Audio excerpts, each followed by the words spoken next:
Hi, I'm Dr. Jade Thomas, and I am a psychologist and the founder and clinical director of Lux Psychology Practice. That might be why some people are attracted to height or a muscular build, for example. Yeah. That confidence really does come from within, that you're striving for perfection. Right. Will you ever be satisfied? Naturally, as humans, we do conform. I feel like I'm in therapy. It's like a therapy session. So their inner bully, we all have one, because you can't constantly have that external validation and rely on it. Would you say that to a child? Mm-hmm. And obviously dopamine is that sort of feel-good neurotransmitter that we have in our brain. Run. Oh, no, run.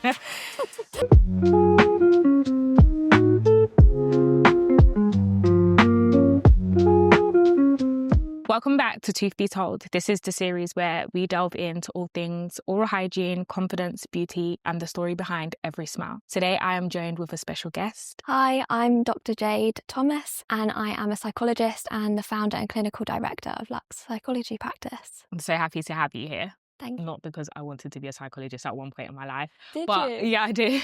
But I feel like with beauty, there's so many different aspects that you can dive into. So today we're going to be talking about the psychology behind beauty. We're going to be talking about the pressures of social media, comes to it with confidence, as well as a bit of oral hygiene as well. Okay, so let's dive straight into it. So tell me about your journey as a psychologist and what drew you to psychology. So what drew me to psychology? I feel like when people ask me this, I never have a clear, definitive answer. But I guess for me, it was quite a natural academic journey.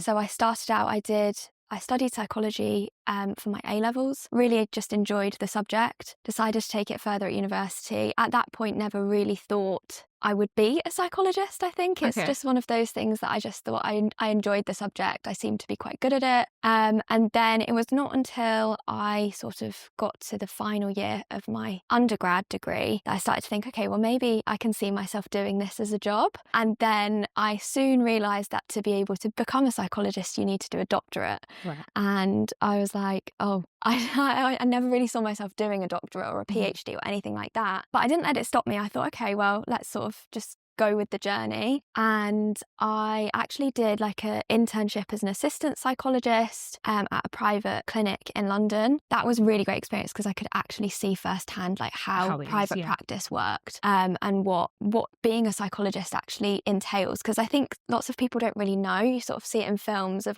people lying on a couch and stuff, and it's not really like that. So it was really good to see it actually in practice.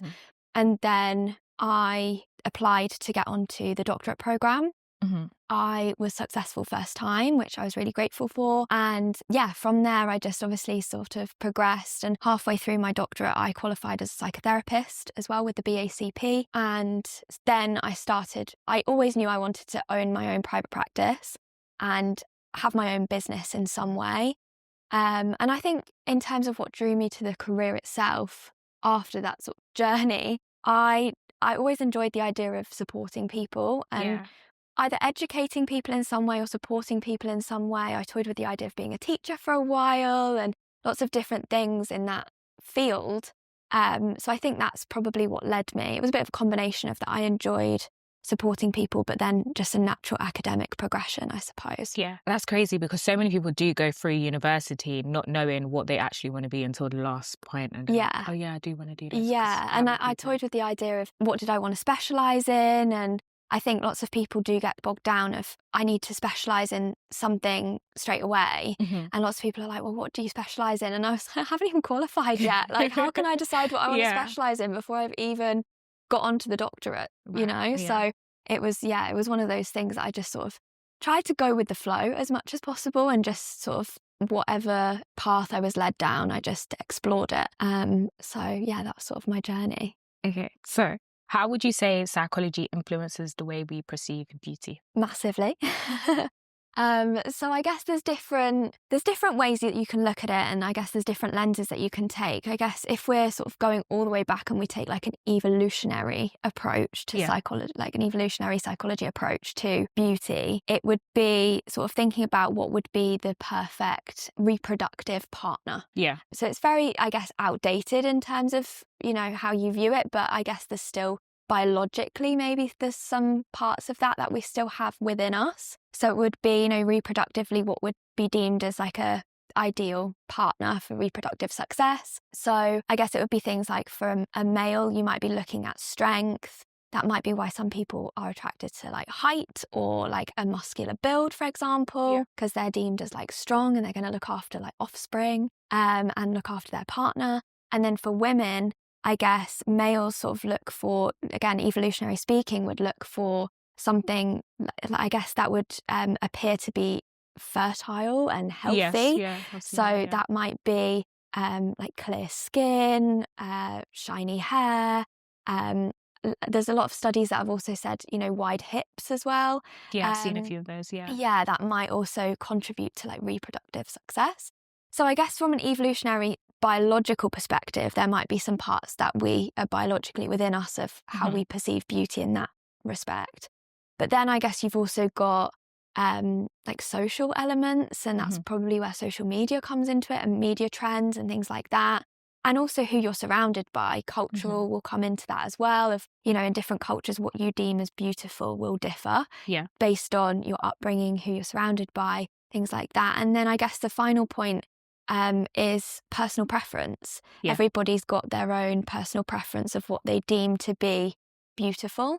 So that comes into it as well. So I guess there's lots of different layers to it, and there's lots of mixed research on it, depending on which lens you decide to view it with. So you kind of went into what was going to be my next question of, are we naturally wired to attract certain beauty standards or have we been conditioned to certain looks, and can we unlearn that?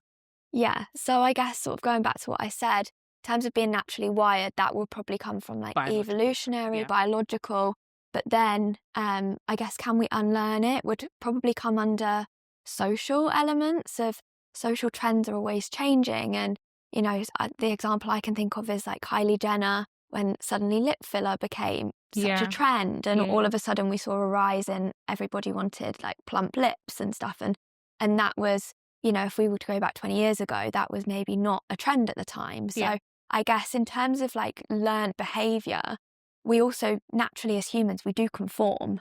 So because especially it sort of starts that cycle of if people are deeming something as popular and beautiful, then maybe we should be doing the same thing. So I think in terms of can we unlearn it, it is part of it is learnt behavior, but part of it is maybe evolutionary and biological as well. So it's a bit of a combination. Yeah, I agree, because now especially we're seeing the rise of people starting to dissolve stuff like fillers. The whole cosmetic surgery era is slowly dying as well. Yeah. Okay, so how does childhood experience shape our perception of beauty and self-worth? Childhood has a massive impact on most things. I just feel like that's such a classic psychologist answer, but it really does. And that is why we focus on childhood a lot in therapy. So childhood experiences, I mean, there's been studies that have shown, you know, 6-month-old babies of what they, I guess, deem to be attractive, you know, what they would reach for in terms of like facial, facial features or different things. So for example, there's been studies of if somebody's more likely to smile and show that they are happy and friendly towards a 6-month-old baby, they're more likely to reach for them, versus if they're to show like a sad, frowning face, then a baby's maybe not going to reach for them. So I think, obviously, based on things like that, we know that from a very early age, we're very aware of attractiveness or beauty, very stereotypically, or what we, you know, as the sort of human eye deem to be attractive. And that goes back to obviously what we spoke about before, evolutionary, what maybe looks healthy, what looks happy, things like that. But also I think childhood comes into it when it comes to core beliefs. And core beliefs, essentially, we hold beliefs about ourselves, other people, and the world and life in general. And those beliefs are usually formed at a very early age. And sometimes with clients, I'll draw, they'll laugh at me because my drawings, considering I did art A-level, are not great. But I'll draw a tree. And I describe it in like a tree form. So the roots of a tree are our early experiences in childhood. They then go up to like the trunk of the tree, which is our core beliefs, which then go up to the leaves, which are our negative thoughts. And they all sort of feed into each other. In the same way as a tree, we can't change the roots. The roots are there. We can't go back and change the past and change childhood experiences. We can change the trunk of the tree. It changes at a slower rate over time. So we can change our core beliefs, but at a slower rate.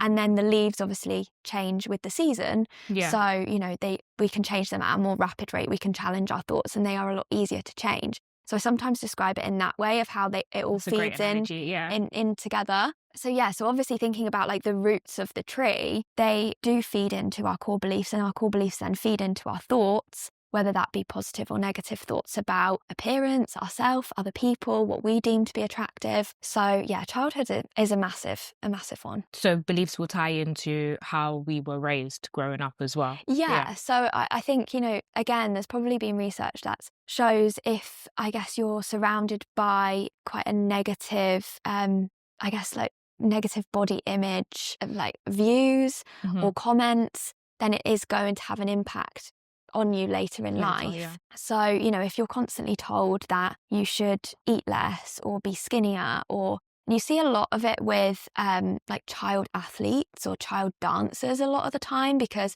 they've been told that they should be a certain size, certain weight, that they should look a certain way. Again, you see it with like beauty pageant children, that they're told that they should be beautiful and they're praised to be beautiful. So what beliefs does that then lead to for them later in life? So when would you say then self-improvement crosses onto body dysmorphia? Oh, good question. So self-improvement, I think, and body dysmorphia, there is, I guess, they can easily be confused.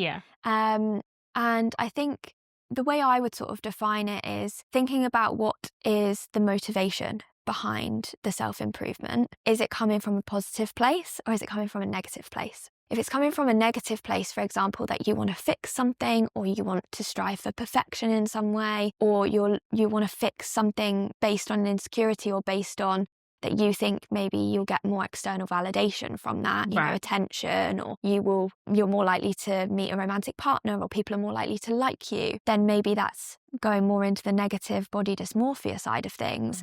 If it's self-improvement and actually the motivation is very positive and you're doing it for positive reasons, that you know, and it might be that you want to feel more confident about yourself, but I guess it's trying to identify, and that's where it becomes tricky. What is the motivation and the expectation behind it as well? Because if the expectation is that you're striving for perfection, will you ever be satisfied? Because perfection is such a difficult thing, you know, does it really exist? So I think that's sort of how you would maybe differentiate it based on, you know, is the motivation behind that self-improvement coming from a positive or negative place? So sort of asking why, really. Yeah.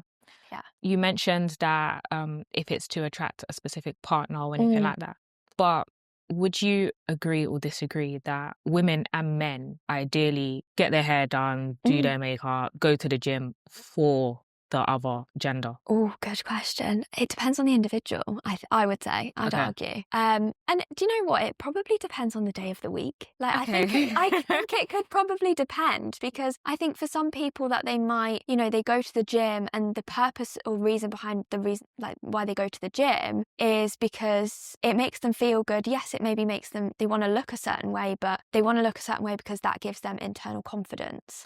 But then I guess, you know, maybe underneath that internal confidence, they want to be confident because they want to attract the opposite sex. Exactly. So it's quite a difficult one, I guess. And I think it would depend on the individual. And again, goes back to like what the motivation is behind that. But I guess for some people as well, you know, going to get their hair done, if it makes them feel good and it makes them feel attractive or beautiful, then I guess that's probably more of an internal thing. So I guess I guess the question is it for internal validation or external validation? And sometimes there is a mix. There is a combination. Yeah. So what does social media do to our dopamine levels, and when it comes to beauty and validation? So obviously dopamine is that sort of feel-good neurotransmitter that we have in our brain. And I think with social media, it starts this cycle of like reward and reinforcement. So we almost get rewarded by likes and views and comments, which boosts our dopamine levels because we think, oh, great, like people like what they're seeing. And then because we get that reward system, we're then more likely to do it again because we think, well, that made me feel good for a day, an hour, a minute. So I'm going to do it again because I want that like reward. Yeah. So it starts that cycle, but then obviously it can also have the complete opposite effect that you might think, oh, well, you know, I didn't get as many likes as I did last time. So what does that mean? So I think, but in terms of dopamine levels, it gives us that little hit, if you like, of a boost of confidence and that feel good feeling. So then would you say social media is creating unrealistic expectations then? It's a hard one because it really depends with the type of content that the individual's engaging with. I think we all know with social media, as you say, it's sort of like a highlight reel. It's less likely for people to post things that don't look aesthetically pleasing, or, you know, the likelihood of people posting when they're not having a good day. And we know that everybody has bad days, but when they're not having a good day, are they really going to take a selfie and post I'm having a really crap day today? So I think it can distort our view as to if we're having a bad day and we're not posting anything on social media because we're not having a great day, but everybody else appears to be having the best time, it can really distort our view as to what is real. But I think there's been obviously a lot of talk about that and people are aware of it, but I guess it's sort of tapping into that subconscious, like reminding yourself subconsciously, because I think, you know, you've got to remind yourself that it's not always a true picture of what somebody's life may be.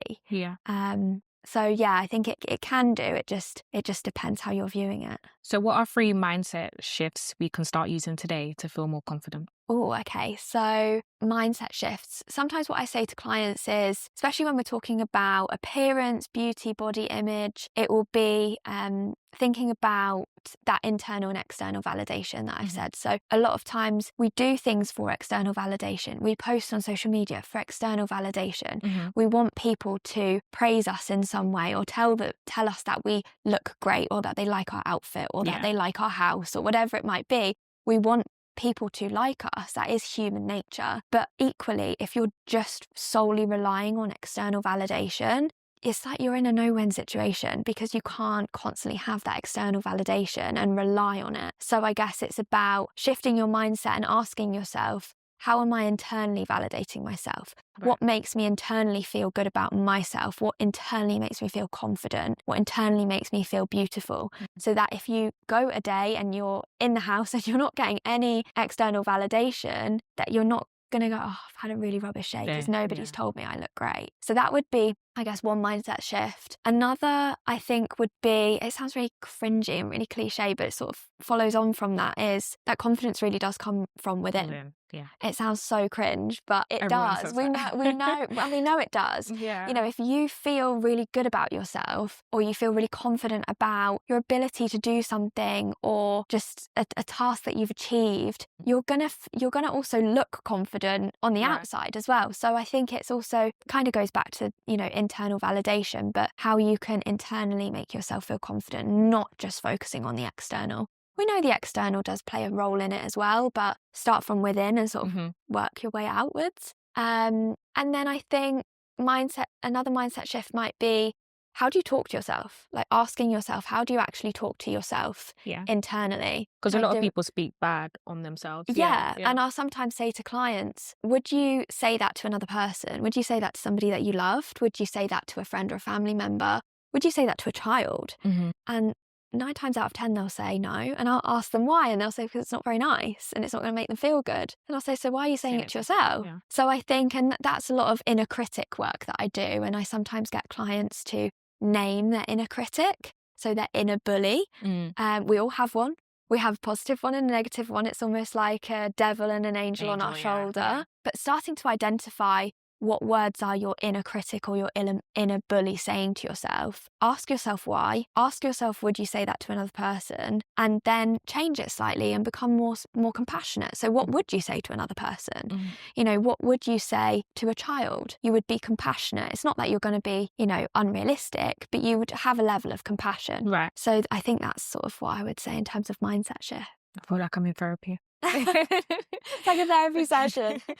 So you come across as someone that's very confident online and offline. What makes you confident? Oh, not always confident. I can be really shy. And when I think back to school, I was so shy. You was quiet. I was so quiet. I was so shy.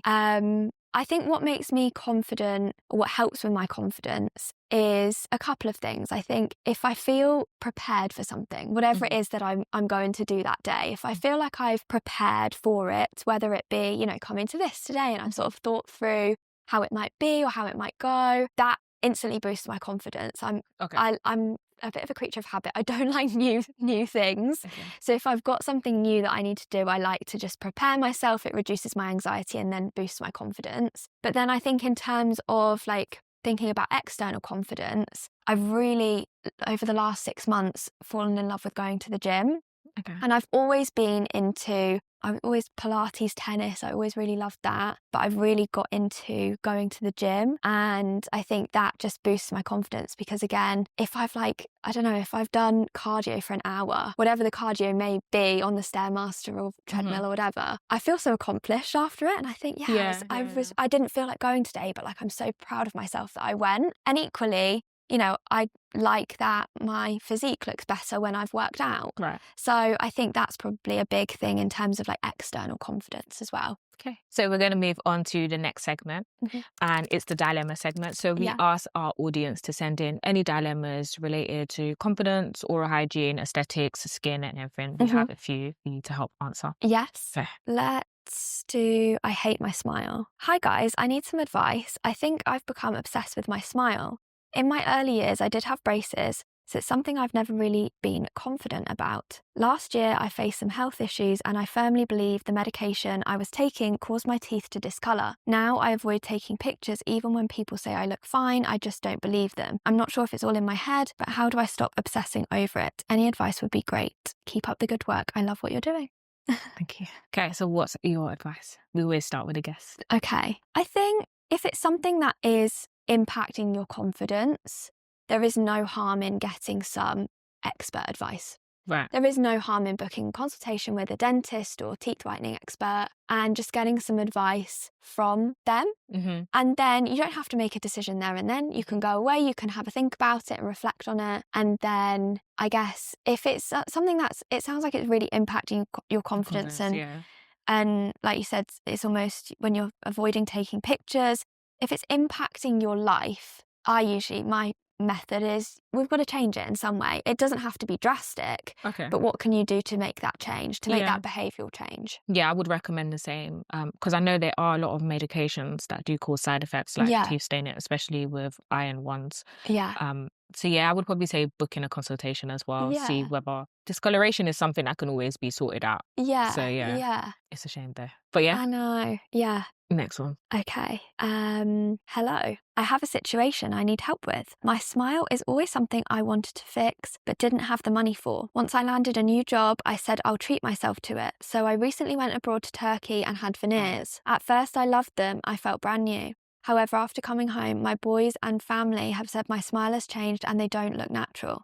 I'm not sure what to do now as I'm starting to dislike them more and more and don't even want to smile anymore. Let me know what my options are. Thank you for your time. So again, probably quite similar. Yeah, a little bit, yeah. Book a consultation with I don't know expert. if there's much you can do if you've shaved down your teeth. That's the thing about veneers and going to Turkey and doing all these things. It's very permanent procedures. Yeah. But I would definitely find out what your options are. Yeah. Oh, I'd hate to go and get my teeth done and I don't like them. I don't know what I would do. Yeah. I guess for that one, explore your options, see what is available to you to do based on your current situation. Yeah. Next one. Should I leave him? Hey guys. Firstly, I want to say the show is amazing. I've been tuning in and the episodes are so good. I need some girl-to-girl advice. I've been with my partner for a year now. So far, things have been going well and he has an amazing family. However, there's been something that's been bugging me. My boyfriend is fixated on girls he sees online, not regular girls, but girls with all these cosmetic surgeries and enhanced features, while I'm the complete opposite. I do have a nice shape, but I'm more of a petite girl. He's under every like and comment drooling over these girls. I questioned him about it and he said they're practically famous and it doesn't mean anything. However, it's now making me feel insecure. I found myself questioning my body and feeling like I'm not really what he wants. What do I do? Is another conversation worth having or should I let it go? Run. No, run. I think a conversation's needed. What would you do in a situation? A conversation is needed. And again, you base it off that conversation. You share with him how it's making you feel. Okay. What I would say to a client is, I'd say, right, let's get the assertiveness strategies out. The ABC model of assertiveness. What's the ABC model? So when you do A, I feel B, next time I'd prefer C. Okay. So what you're saying in that, because I think sometimes when we go to have conversations like that, we don't necessarily say how it's making us feel. We just comment on what it is that's bothering us, but we don't say, that makes me feel really insecure. That makes me feel like I'm not good enough. That makes me feel like you don't love me anymore. Mm-hmm. And then if the other person doesn't have the understanding as to actually how it's making you feel, I mean, they probably do in the back of their mind, but sometimes people need to be told. Mm-hmm.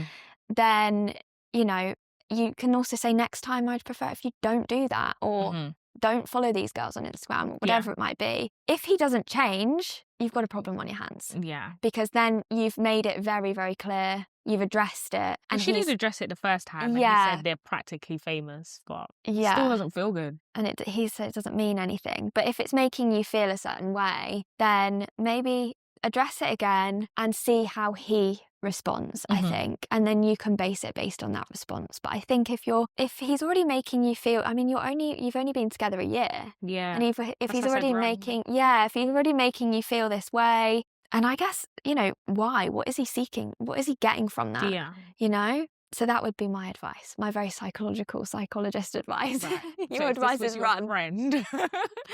Aside from psychology, if it was your friend, if it was my friend, to be fair, very similar. I'd say have another conversation, and whatever he responds, base it on that, and tell me what he responds, and then I'll tell you what to do. If he says, oh, it doesn't mean anything, and I guess sort of palms it off a little bit, then he's not respecting you. No. So maybe you need to get out of there. Do your friends come to you for advice a lot then, seeing as you're a psychologist? I actually had my friend send me a voice note last night, and she said, I feel like I've just had a therapy session. I really needed that advice. I was in the office, and she like caught me at the time that I was probably right in like psychologist mode as well. I was like, you need to do this, this and this, you know, this is coming from this place. Da, da, da, da. And she was like, that was so good. I really take it for granted, like that you're a psychologist sometimes. But yeah, I guess my friends do come to me. I do tend to be that person in the friendship group that people come to for advice, but I don't mind. I don't mind at all. That's your job. Yeah. Yeah. And with my friends, I'll probably be a bit more brutal. I'll be like, okay, you know, come on. Because I've got that relationship with them. I've got that rapport. So it is different than obviously a client. But yeah, I do feel like, they'll come to me for different things. But equally, I'll go to them, you know. So we make it work. Okay, great. That was the end of the dilemmas. So we're going to move on to the next segment, which is usually trivia, but we are changing it to myth or fact today. Okay, so I'm going to read out some statements, and you will let me know whether it's a fact or a myth. Okay. So attractive people are always more confident. Myth. Why? Because you could have somebody that's really attractive on the outside, but they could have some internal traumas. They could have some deep, deep insecurities, and that's why they appear so attractive, because they've worked on their appearance in such a way. So that would be my reasoning for it. Okay, next one. Smiling even when you're not happy can trick your brain. Fact. There's been research that's shown that when you do certain things, and it's the same when you breathe as well. So when people say about anxiety and you breathe, lots of people are like, oh yeah, whatever. And I sometimes have my clients and they'll like roll their eyes when I tell them about breathing and anxiety. But I'm like, no, you're tricking your brain. You're telling your brain that you're safe and you're calm, and it stops sending the hormones around your body. And it's the same. The research is very similar and it comes to smiling. So, yeah. That makes sense, because a lot in situations people be like, just breathe. And you're like, I don't want to breathe. Yeah, but it's tricking your brain into actually you're calm and you're safe. Yeah. And stops that sort of fight or flight mode when it comes to anxiety. Okay, next one. The way you see yourself is the way others see you. The way you see yourself is the way others see you. Myth. Okay, why? Because I think the way we see ourselves, often going back to this inner critic, is often a lot more critical. We're often quite self-critical as humans. And the way you see yourself as well, you've got all this previous experience, you've got previous traumas maybe, you've got those core beliefs as well. And core beliefs of how you view yourself will determine, you know, what your sort of, your view on yourself versus other people's core beliefs of how they view others might be very different. And again, that comes from previous experiences. But then on the flip side, if you come across as someone very confident, other people can see that too, can't it? That's true. So. But I guess it depends on the person's confidence, that if it's sort of a fake it till you make it confidence, they might actually not be really, really confident people. And often you'll see that like movie stars, they're actually very like internal, quiet characters, and you almost expect them to be these extroverted, really outgoing, because they're quite happy to be on stage or in front of a camera. So I think it's a tricky one, that one. What is your view on fake it till you make it? Does that actually work? I think in some ways, yes. Okay. Depends on circumstances. I think in some ways you can. I sometimes say to clients, you know, think of somebody that if you've got a situation and you have to be really confident for it, think of somebody that you want to almost model, because we know that we model behaviour. Right. So think of whether it be somebody that you know or a celebrity or somebody that you really admire. How do they behave? And can you sort of mimic it in some way? Okay. And it can just be a little trick that can help you if you've got, I don't know, a big meeting or a show or something like that. It can help you a little bit and almost take you out of your own mind and just allow you to just focus on what you've got to actually be getting on with, because you're too busy sort of mimicking and almost role-playing somebody else. So it's kind of like tricking the mind. Yeah. All right, last statement. Looking good is the key to feeling good. I want to say yes and no for that one. So like myth and fact for that one. So something, again, that we do in therapy is called behavioural activation. And it's essentially, if you do positive behaviours, you're more likely to feel good afterwards. So that's, I guess, I don't know if that sort of is similar, but I guess if you're more likely to, I don't know, do the positive behaviours, like, for example, exercise, get outside, socialise, eat well, then you are more likely to feel good. Right. So I guess, I don't know if that one. But then it kind of ties in with the first one. Attractive people are always more confident. Yeah, I think it depends on I guess what looks you mean, you know. If it's about like physical appearance, then maybe somebody, you know, might feel more confident if they've got a really nice outfit on that they love, right. Or if they've done their hair that day, or I guess if they're feeling confident on the outside, then maybe it will add some internal confidence, but it's not going to be enough to fully change you. If you're actually a really insecure person, then that sort of goes back to, we've got to think about the internal stuff there as well. Okay, so we're going to move on to the next segment, which is the show and tell, which we usually ask guests to bring in a product. You haven't brought one today, but you said you would discuss what makes you, it can link to confidence, well-being, or anything like that. So I know I did forget, I admit, I hold my hands up. But then I thought about it and I thought, actually, I would have brought my Pilates mat. Okay. So that might have been a bit big to carry. But I would have brought my Pilates mat because Pilates is something that I have been doing for years now. I do it most days. I do it at home. I go to the gym and I also do reformer. And it's something that I not only love just as it's a form of exercise that I found that I just love. I really enjoy doing it. And also, like with most exercise, feel great afterwards. Right. It just boosts my confidence as well. And I think it's been something that has made me feel really good from a physical perspective, made me feel more confident from a physical perspective as well. And so, yeah, it really has that sort of internal motivation that it gives me. But also it gives me the confidence on the outside as well. Yeah, I get you. Yeah, so that's what I would have brought. I haven't tried Pilates, but I've been meaning to try it. Apparently it hurts. Yeah, initially it depends. There's different levels, I think, you know, so you can do beginner and then you can make it as advanced as you like. You know, you can add weights, you can add resistance and stuff like that. Or you can do reformer. Some people argue that reformer is harder or easier. I don't know. I would reformer's the one on the beds. Oh, okay. So that's the one that you see most people doing. Yeah. So I do a combination. I'll do mat Pilates at home and then I'll sometimes do reformer at the gym as well. But yeah, I would argue reformer is definitely harder because you're trying to not fall off the machine. Yeah. I've seen so many accidents of people doing. You're trying to not embarrass yourself and fall off the machine in the middle of the class. So yeah, but I find them both so much fun, and I'm actually going to a reformer class tomorrow morning. So, nice. Okay, so if our viewers are to remember just one thing from today's episode, what do you want that to be? This is going to sound so cringy.